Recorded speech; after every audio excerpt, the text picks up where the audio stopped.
Indian Army ki recruitment yaw budget ki bat Naha ani Kuki khutlai paiba singna Phajinduna Thamliba Asi Central Amadi State Leingak na Tekta Kaidana makhoi ge Imung Sinabiyu karigumba makhoi ani kanba ngamdrabadi COCOMI Amadi meeyam tuminna khak leiroi haina COCOMI na akanba wapham thamlakli hiram ase ka mari leinana COCOMI gi media coordinator yukhaibam Sujit Kumar na khudek piduna thadorakpa cherol amana hai Staff Selection Commission na lawba Indian Army General Duty GD gi recruitment yaw na budget ki bat thawal dagi Meitei macha ahum thiba khangdana leiraklaba matung makhoi ahum adugi manungda thawbal lesang them dagi ningombam Johnson de Central Force na kan hawbang amlagal thawbal lesang them awang lekai dagi koinam thoithoi amade thawbal khekman wang mataba mayai lekai dagi thokjom thoithoi ba hujik fawbada kanbang amdana leiriba asi laibak thibani thawdok asi Home Ministry gi makha da leiba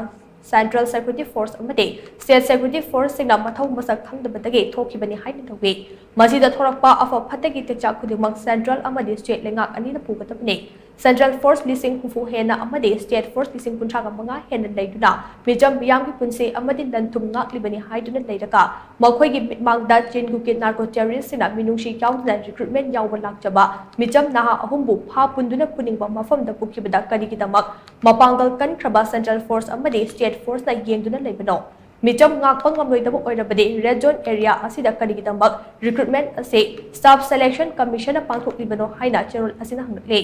cherol asina makatana hai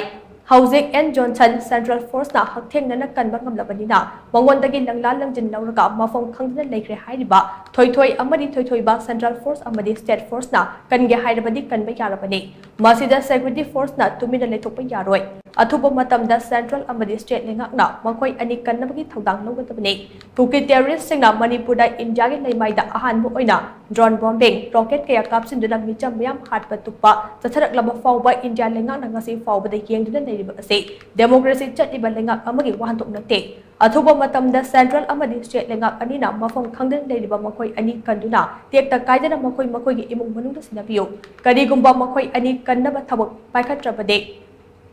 Amadi makhoi ani kanba ngamdrabadi COCOMI amadi meeyam tuminna khak leithokloi haina cherol asina makhat chari